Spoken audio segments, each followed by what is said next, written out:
Hi, Ian, it's your turn. Okay. Good morning, fellow members and guests. My name is Ian, and I will be your host for the English Educational Workshop. They're probably saying, hey, this guy looks too young to be in Toastmasters. Well, I'm a Gavelier and the president of EAGL Gavel Club in Duiger International School in Taichung City. A Gavelier is a Toastmasters, but we're all under 18 years old. Who brought this Toastmasters experience to kids like me? Well, it's none other than Mike Honda. Oops, I have to call him Mr. Honda because I'm just a kid. And now he's here to present a workshop called Fly Like an Eagle. It's my honor to present him to you now. Let's welcome Mike Honda. I mean, Mr. Honda.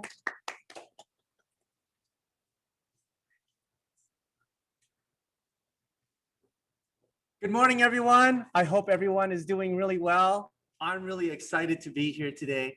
This is my first time doing the English Educational Workshop. It's really my honor to share with you. I haven't been in Toastmasters very long, but it's my honor to share with you. And this is what it's all about. And I hope that whatever I share with you today, you will be able to take what you learn and apply it in your real life, and your career. So let's get started. Ralph R. Smedley once said, we learn best in times of enjoyment. So let's do that today. So today, my topic is called Fly Like an Eagle. We all want to fly like an eagle. We don't want to fly like chickens. We all want to be that eagle soaring high up in the sky. But how do we do that? All it takes is your passion. So first, I'd like to start with the greatest story ever told.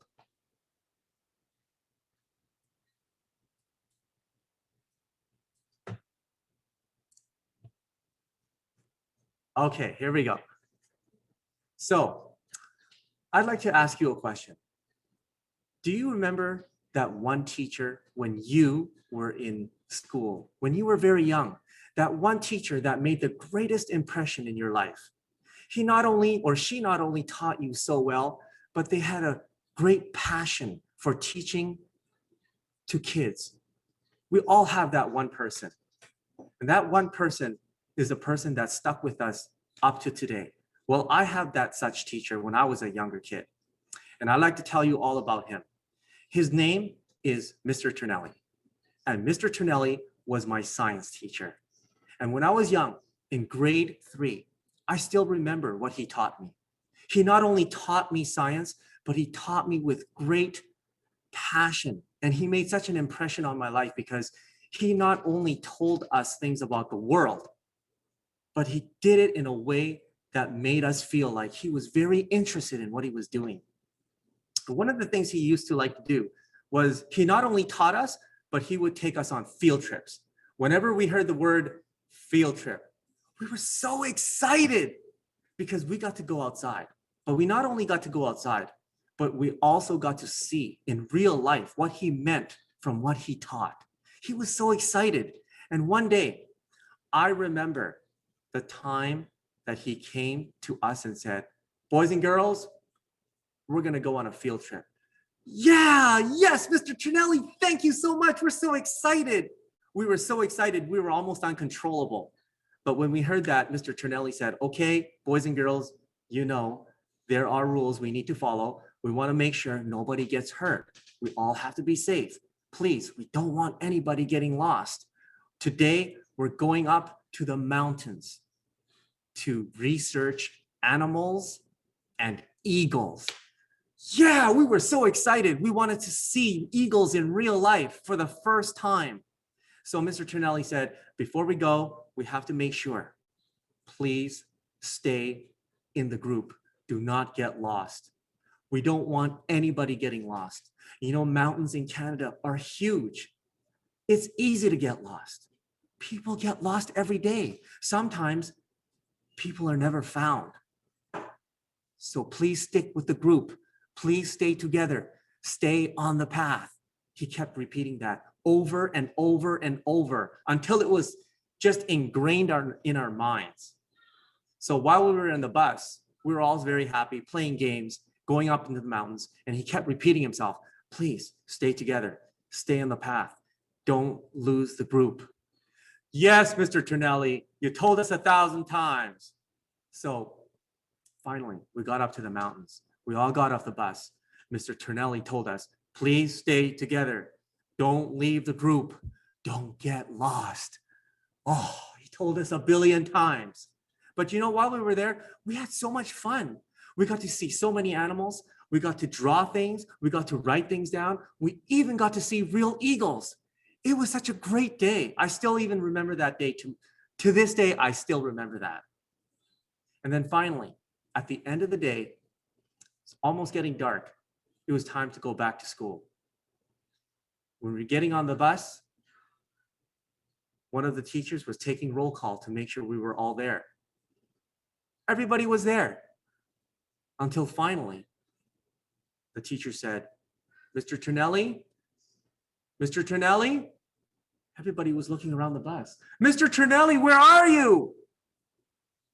He was nowhere to be found. Oh my God, where's Mr. Trinelli? And all the kids were saying, where did he go? Maybe he went to the bathroom. So we all stepped off the bus. We all went around looking for Mr. Trinelli. 5 minutes went by, 10 minutes went by, 30 minutes. We had no idea where he went.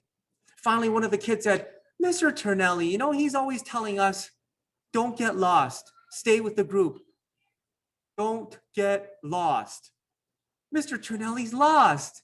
And all the kids were saying, oh my God, he's lost. We got to look for him. So we actually stayed almost a full extra hour looking for Mr. Trinelli. But eventually we all had to get back on the bus without him. It was as we were driving back to the school, you could see the looks on our faces, looking out the window of the bus, just wondering what happened to him. Where did he go? We actually went back to school without him. The very next day, we went back to school. And as we were getting into the class in the morning, Mr. Trinelli's desk was empty. He wasn't even there. And we were so shocked. And the reason why we were so shocked is because Mr. Trinelli was the kind of teacher that always came first to school. He was the first one to arrive, having everything ready, cheering everybody up, saying, ready, are you ready for school? So excited. But he wasn't there. All the kids were saying, what happened to him? Did he not come back yesterday night? So we went to the principal's office and asked him, Principal, do you know Mr. Trinelli's not here? And the principal said, really? So they called his home. Nobody answered. So finally, they had to call the police. Mr. Trinelli never came back from the trip from the day before. So the police actually went up into the mountains the whole day looking for him with dogs. We couldn't find him. All the kids at school, including myself, we were in a state of shock. We were surprised.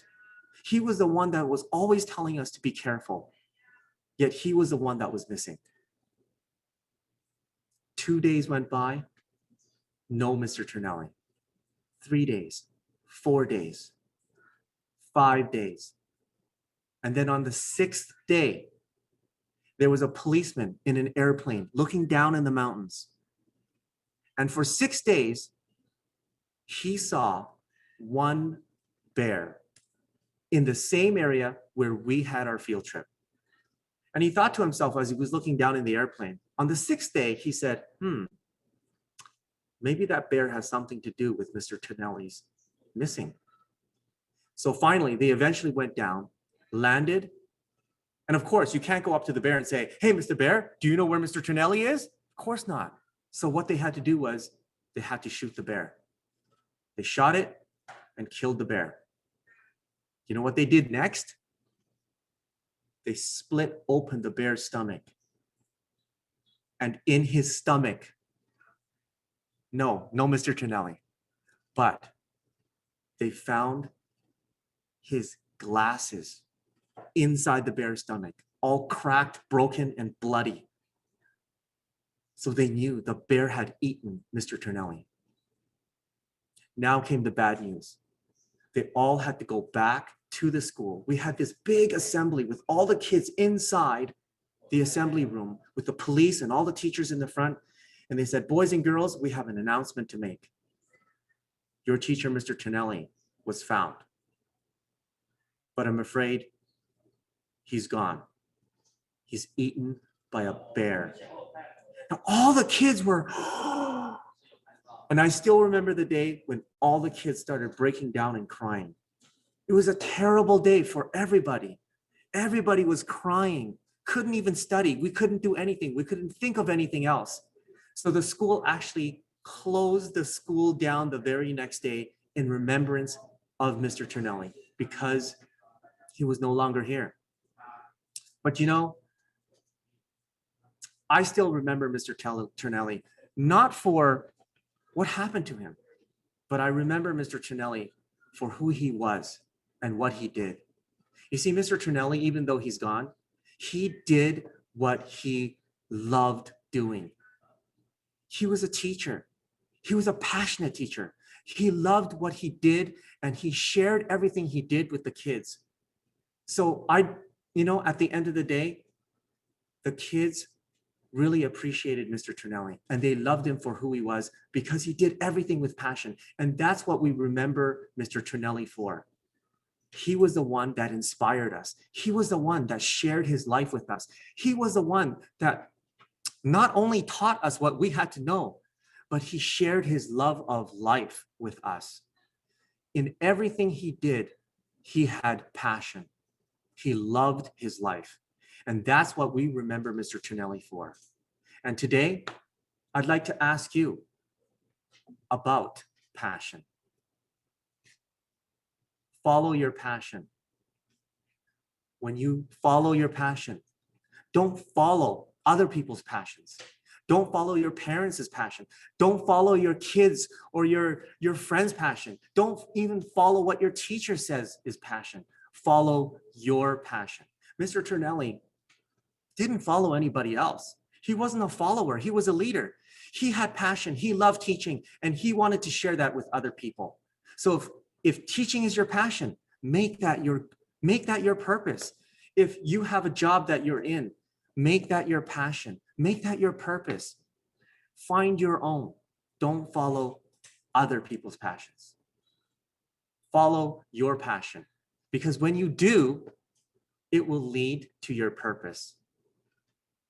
Yes, fellow members, do you know what your purpose is? I mean, for me, it took me a long time to find out what my purpose was. I struggled often, and a lot of the times I was lost. I didn't even know what the word passion meant. But what I can share with you today is if you know your passion, you will find your purpose. And that's what we all want in life. When you're really young, when you're a kid, you don't know what the word passion really means. You don't know what your purpose is. But as you grow up, we will all get to that road where we all want to have a purpose. What is our purpose in life? What do we want to do? And how do we get this word passion in our life? Well, oftentimes when I meet people out on the street, people always ask me, hey, what are you up to? What are you doing? What are you doing with your life? I always tell people, I'm doing pathways. People say, what's pathways? That's a great way to introduce what you're doing in Toastmasters. Toastmasters is not meant to be just in the club. It's meant to be shared with people outside. What is a better way than sharing with people by saying, I'm doing pathways? People will say, what is that? They'll want to get to know about it. They'll want to know why you're so excited about life. Pathways, so powerful. When I go and visit other clubs, people say, how are you doing? What's up? What are you doing? What are you up to? I always tell them too, I'm doing pathways. When you hear that word, you know that pathways is working and living in their life. Pathways is a very powerful tool. Nowadays, people always say pathways is an educational tool. It is an educational tool, but it's far more than that. But from now on, when you meet people outside, tell people, I'm doing pathways, and be a perfect ambassador of pathways to people outside who aren't in Toastmasters. When you go visit other clubs, tell people, I'm doing pathways, because people will want to know, How is Pathways working for you? Why is it that Pathways seems to be working for this person, but it doesn't work for me? When you mention the word Pathways to people and say, I'm doing Pathways, they'll want to know, what is it that's different that you're doing that I'm not doing? Today, I'm very glad to share with you with the fact that Pathways has really changed my life. When I started Pathways, I actually didn't really like it, but I gave it a try and I kept plugging away at Pathways, learning what I could about Pathways. And this is the one important thing that I learned from Pathways. Pathways is not just something where you do speeches. It's not an educational tool only. Pathways is a life experience. It's something that is a part of your life. It's a lifestyle. And today, because I've used Pathways in my life, I've allowed it to affect my personal life and my career. And today, it's come to the point where Pathways is everywhere in my life. Today, I'm the coordinator of 2 Gavel Clubs, Wager Gavel Club and the EAGL Gavel Club. I also have 1 youth leadership program, and there's approximately about 55 students enrolled in the YLP and the Gavel Club. How was I able to do all this? Well, I use Pathways. Pathways help me to discover what I really want, what I'm really good at. And the other thing that Pathways really impacted me in my life was it really helped me to understand that I'm good at coaching. I love coaching. I fell in love with coaching through Pathways. Pathways helped me to find out what I'm good at, what I can do to help hone my skills, and what I can do to share and give back to other people. So it helped me to become a great coordinator of Gavel Clubs, and it helped me to become a great coach. Just do your best. We're all learning, even coaches learn. So who helped me to find out how to do all these things better? I'm sure you're all successful in life. I'm sure you're successful in your personal life and in your career, but we all can be better. It's not about changing your life. It's about transforming your life. And if you look at the Pathways logo, I'm sure you've seen it before. It always says Toastmasters Pathways. But for some reason, we never really look at the 2 words at the bottom. Always says learning experience. I want you to look at that word really carefully because it's there for a purpose. Pathways is not, like I said, it's not just a place where you do speeches. It's a place where you can learn to apply lessons and skills from the projects that you do. Apply it in your life. Let it live in your life. Let it work in your life and use it.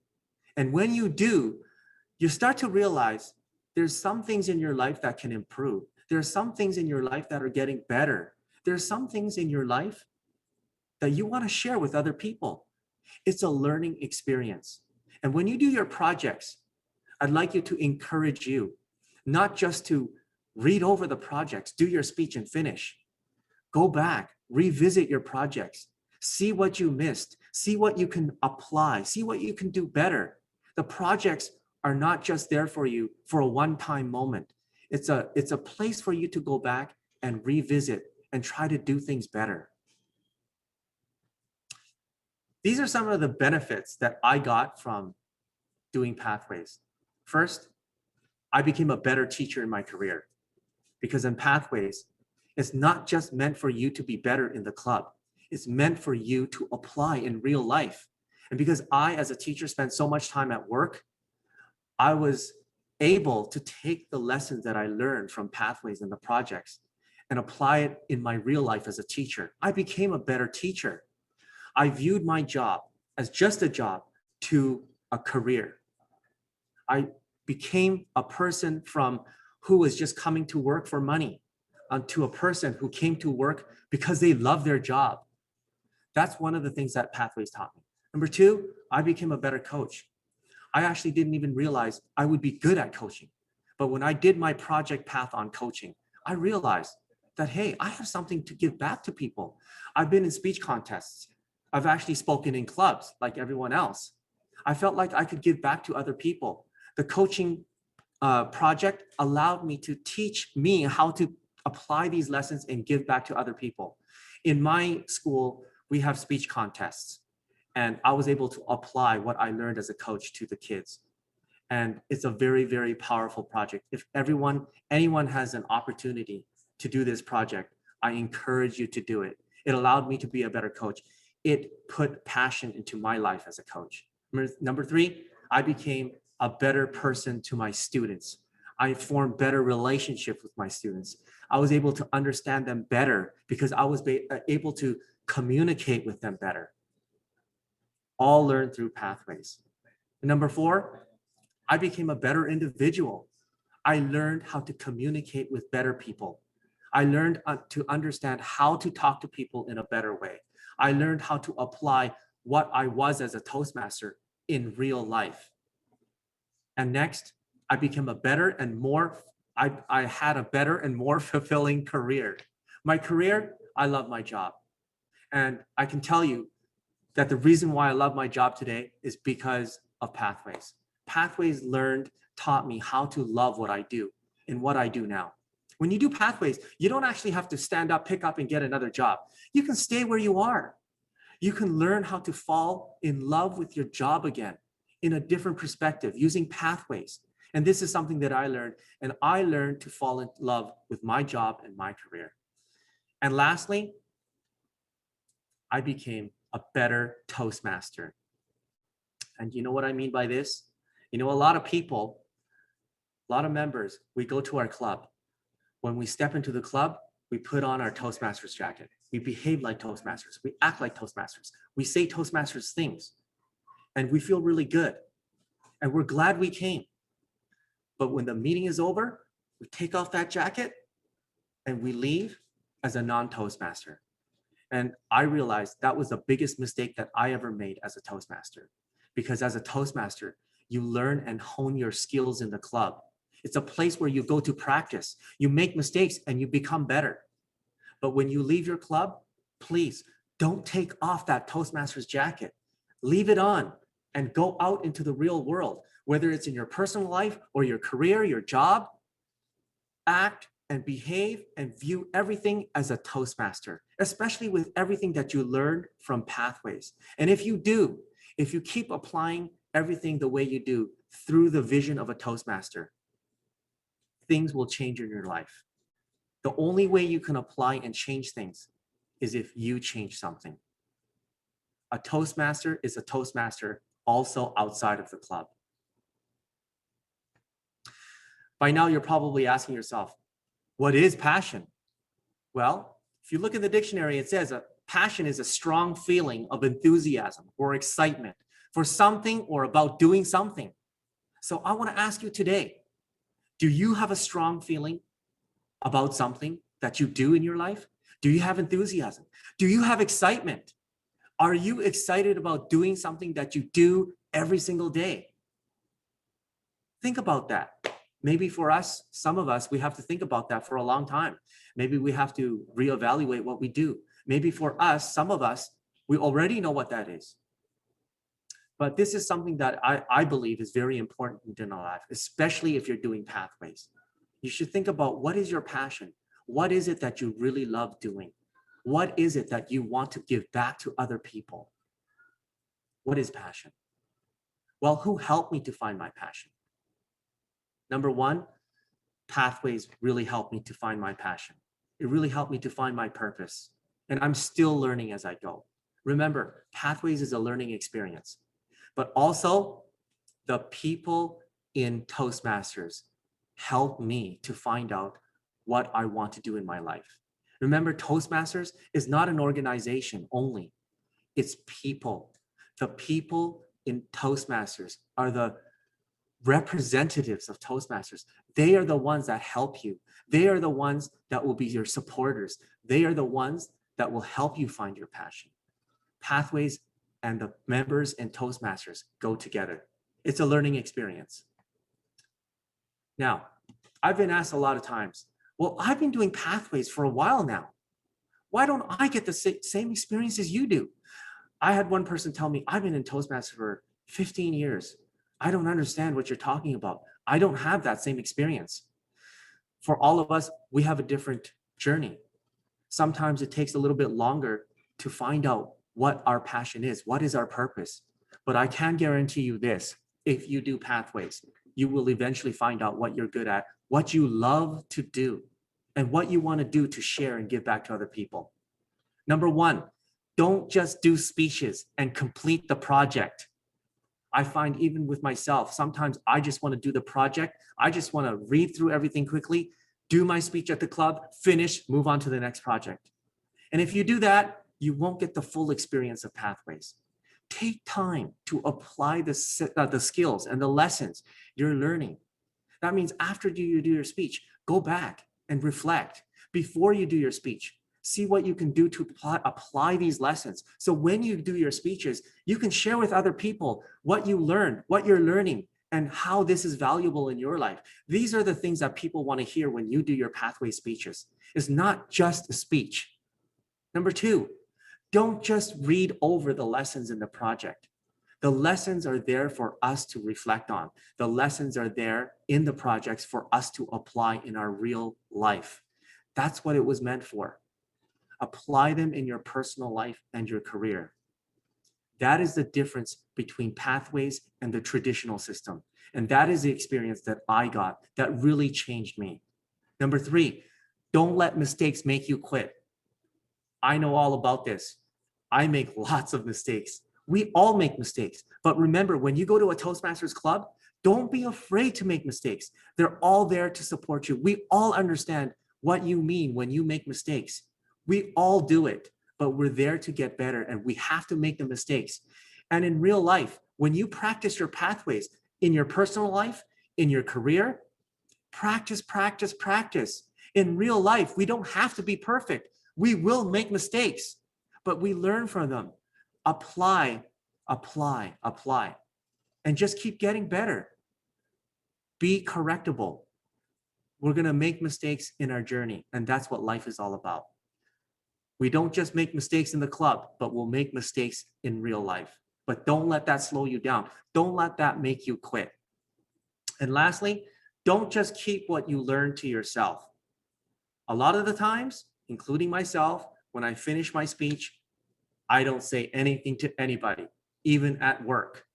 And most of the time, we don't feel that we need to share. We just finished our project.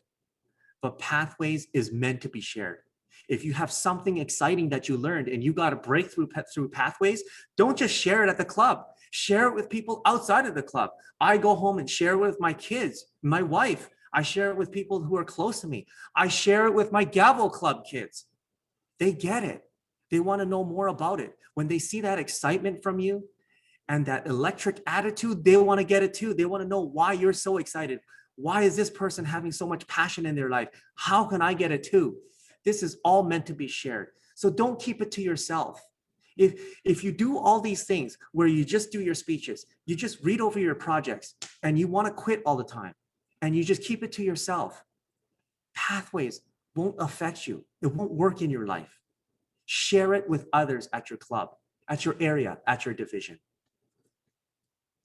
And lastly, how do I apply this at my job? Well, this is what I did, worked for me. Be open to correction and feedback, not just from people at Toastmasters, but when you make a mistake, when you feel you can do something better, be open to feedback, be open to correction. This is how we get better. Be willing to improve and grow. If you make mistakes, don't just stop there. Try to improve yourself. This is how you grow. Be proactive, not reactive. A lot of the times, including myself, we just want to wait till something happens until we react. But be proactive. Pathways teaches us to be proactive. Think ahead. Think of what's going to happen and be prepared and be ready. Be proactive in everything that you do, not just in the club. Next, make your work deeply personal. Don't just make it a job. You just go there from 9 to 5 and go home. Make it your life's work. Whatever you do, fall in love with it. Share it with other people and make it better. Make your career your life. We all spend so much time in our careers. We need to make it personal. Otherwise it won't be great. Contribute to the job. If you feel you can make your job better, especially if you have passion, you will want to make your job better. You will want to make your career better. You will want to contribute and make things excellent. And finally, find something to believe in. If you don't have anything to believe in now, find it. Go search for it. Takes time, but you will find it. But at the same time, keep applying pathways. It will help you to find what you're looking for. Working hard for something we hate is called stress. I used to have that, believe me. But working hard for what we love is called passion. It's two different kinds of people who work hard. One is stressed, one has passion. What do you do when you want to give up? We all have been there. I've been there. Well, there's always two little people right next to you, the little devil and the little angel. And the little devil is you. It's your little voice that's always telling you, you're not good enough. Forget about it. It's not worth it. It's too much work. I can't do it. I'm too nervous. Nobody wants to hear from me. It's that little voice that's always telling you that you shouldn't do something. Don't listen. We all have it. Even the best of Toastmasters have it. Listen to your mentors. And the mentors is that little angel telling you, go and talk to your mentor, your friend at the Toastmasters Club who understand where you are. Listen to them. Share your problems with your mentors. Don't just share the good stuff. Share the challenges and the difficulties that you're facing. The mentors will be there for you. When you find a mentor, form friendships with them. When you form friendships with them, they become even better mentors. Share with your mentors. You will stay in the game. You will stay in Toastmasters. You will stay in Pathways. And finally, have a 6-step program for success in Toastmasters. Number 1, this is what's worked for me. Attend club meetings regularly. What does that mean? Don't just go to your club. Go visit other clubs. Go to other clubs. Introduce yourself. Take on roles. Do speeches. Do what I do. I go and share. How do I share? I go to clubs and do workshops. I'm not a professional, as you can see, but I love to share. Why? Because I feel like I've learned a lot. And this is the most important thing. People feel you have to go do a workshop. You have to be so professional. No, just go and share what you learned. People will want to hear it because they see your excitement. They see your enthusiasm. Go to other clubs and share. Do a workshop. Nobody will stop you. This is what Toastmasters is all about. And use Pathways. Number 2, deliver speeches. When you deliver speeches in your club, you get comfortable. You won't grow. Go to other clubs, stand in front of strangers and do your speech. You'll be nervous, but you'll get better. Deliver speeches everywhere you can. Visit other clubs. Number 3, take duties and roles in your club. When you take duties and roles in your club, oftentimes we don't want to do it. We don't see hands going up. But when you take roles and duties, it gives you responsibility. It teaches you things. And you will want to do your job better. Become an officer. When you become an officer, you become accountable. And a lot of the times we need to be accountable, not just to ourselves, but to people who rely on us. Become an officer. You will grow even more. And finally, learn Pathways, the educational system. Let it live in your life. Apply it in your life. It's not just for speeches. And finally, lastly, this is service. Service is the most important thing that I can tell you about Pathways. If you learn something, share it. Share it with other people. Let other people know what you've learned and help other people along the way. This is what the Toastmaster spirit is all about. Service.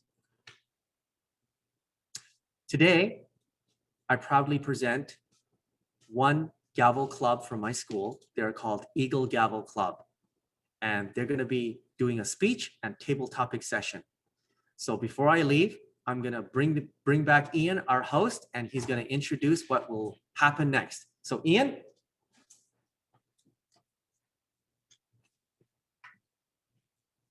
Wow, that was great. Thank you for sharing your pathway experience with us. It's better to fly like eagles than to fly like chickens. And now we have a very special treat.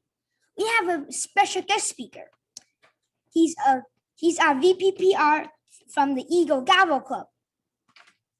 He's already on C5 on CC manual. And today he's going to do a 2 to 3 minute speech. His speech contest is next Saturday. I think he's been practicing. Let's welcome Eli Mumford.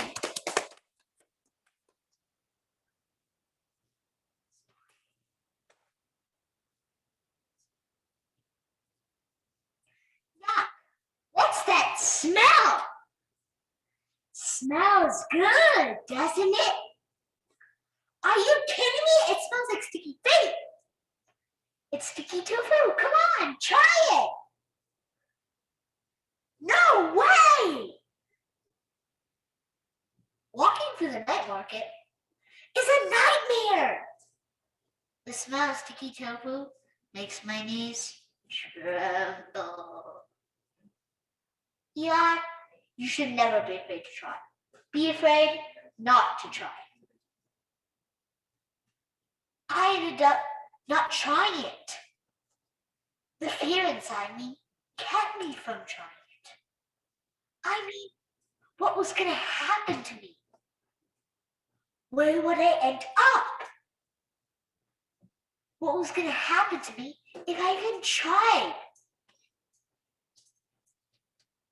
Fear overcame my courage every single time and for many years.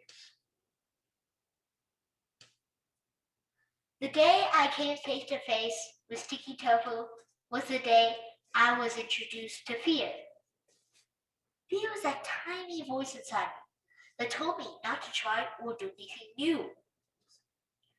Fear took hold of me and discouraged me from trying new things in my daily life. Fear overtook every decision of my life, every decision I made. Fear was there telling me, Eli, don't do it. Something bad will happen. I became fearless to fearful.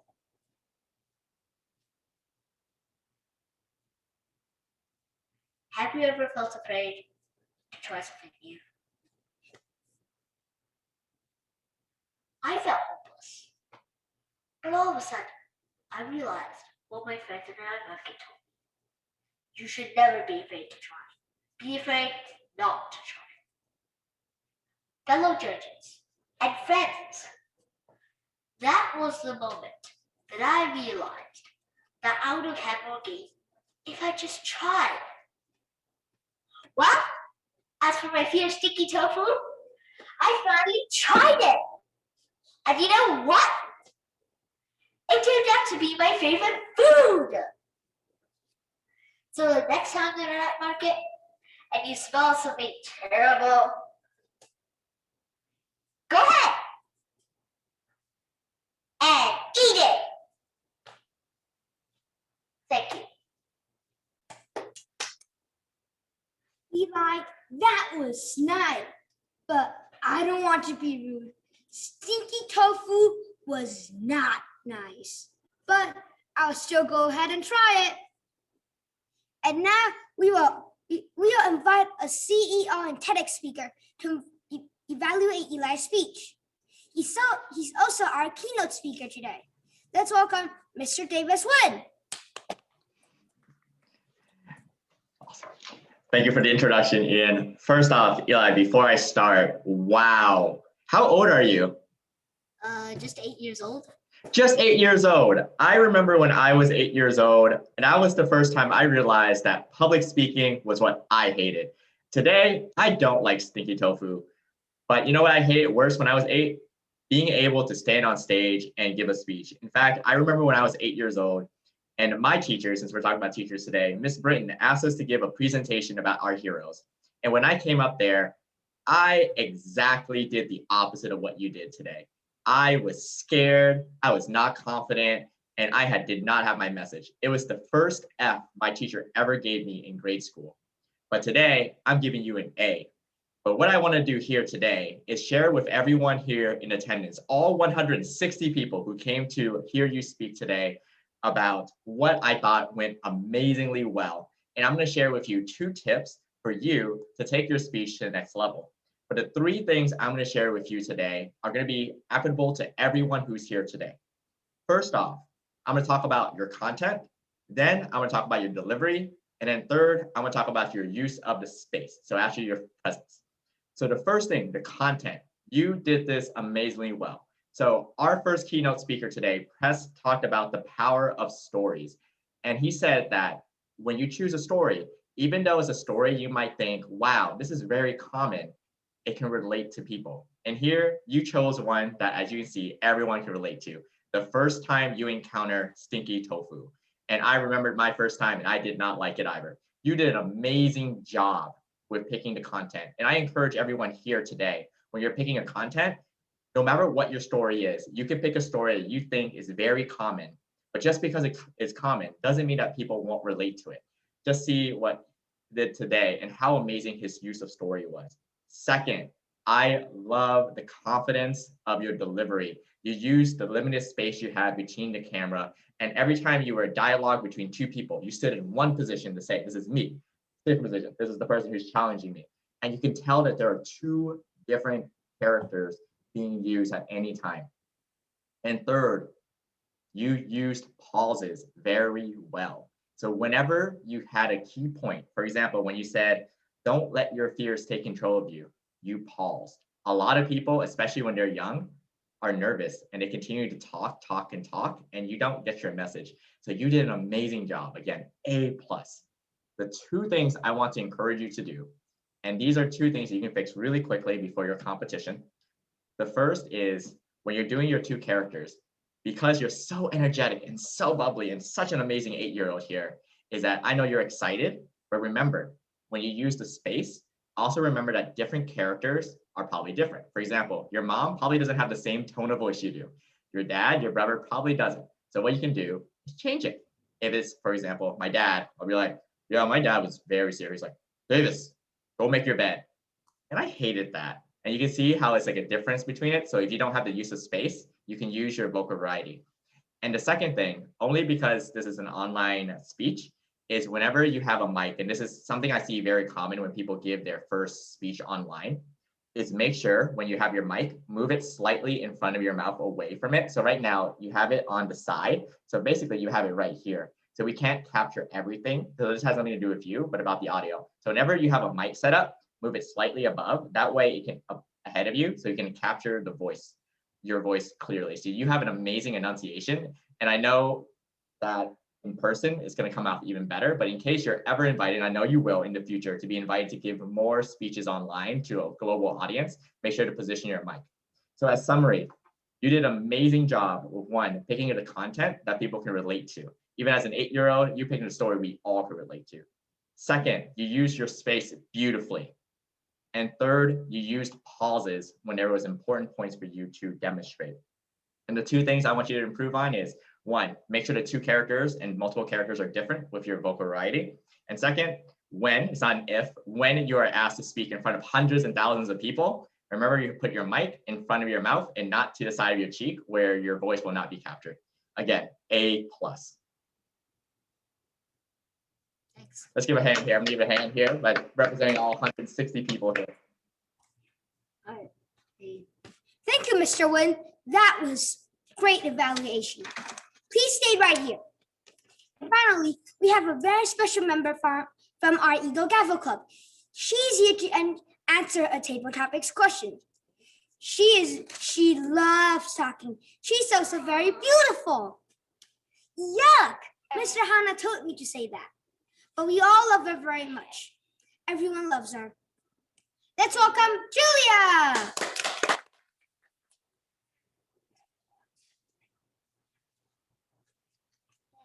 Mr. Wynn, will do the honors of asking one question to Julia.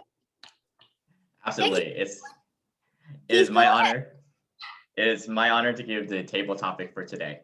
So Mr. Honda's favorite teacher was Mr. Tonelli because Mr. Tonelli taught him to follow his passion. What is your favorite lesson that Mr. Honda has taught you? What is my favorite lesson that Mr. Honda taught me? It is science because he always taught me how animals. We need to help animals. And sometimes he will tell us not to just not to let animals be hurt, and maybe we can help animals and help our environments. And sometimes we will see Mr. Honda tell us to write some worksheets because he wants to tell us we need to help our environment, people, and animals. Because animals is important to our country, and sometimes they will eat something like mosquitoes. Some fish like mosquito fish will eat mosquitoes, and we can don't need to put something on your hand, and then sometimes the animals will help us, and we can help our animals. Like we will use our heart to help animals, and animals will eat mosquitoes or maybe some more insects. Thank you. So loud. Well done, Julia. And thank you, Mr. Owen, for doing the table topics question and evaluation for our session today. We wish you many more years of success, and we hope you can live in Taiwan forever in the future. And to D67, thank you for giving me, Eli, and Julia the opportunity to be a part of the annual conference this year. It was the very first. That makes us pioneers. Follow the path in front of you, but make your own path as well, so that others may follow. And now I hand my control back to Mr. Honda. Thanks, guys. You were better than I was. Anyways, I hope everyone had fun.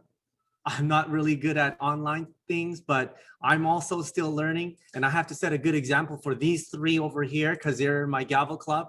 And I have to show them that I screw up too. And I'm not great at things, but I also still have to learn things. And if I can't set that example, we can't set that example for others. So as we leave here today, I just want to leave you with three things. Number one, what does it mean to have passion? What does it mean to find your purpose in life and career? Love what you do. Next, what does it mean to serve? Do you serve where you are, not just in the club, but in life? Give back to others without asking for anything back in return. That is service. And that's what we do at Toastmasters. And finally, what is RISE? Almost every member in Toastmasters should know this. What does RISE mean? Respect, integrity, service, and excellence. If we have these four things in our life and apply them, we can fly like an eagle. And lastly, I'd like to say, it was an honor for me to be the YLP chair this year. The next YLP chair that's coming in is Mike Young. He has tremendous amount of experience. So I wish him well. I hope he does well. We'll be here to support him. Thank you, Mike Young, for taking over this position. And it was an honor for me to serve. And congratulations to the trio that are coming in for the next term. And I'd like to say, Lisa, you were a great leader. You taught me a lot personally myself, and you set a great example for me. And I hope that we have many more years of success in D67 as we move forward with the Gavel Club with us, next to us. Who are we? Eagle Gavel Club! And what do we do? Fly like an Eagle!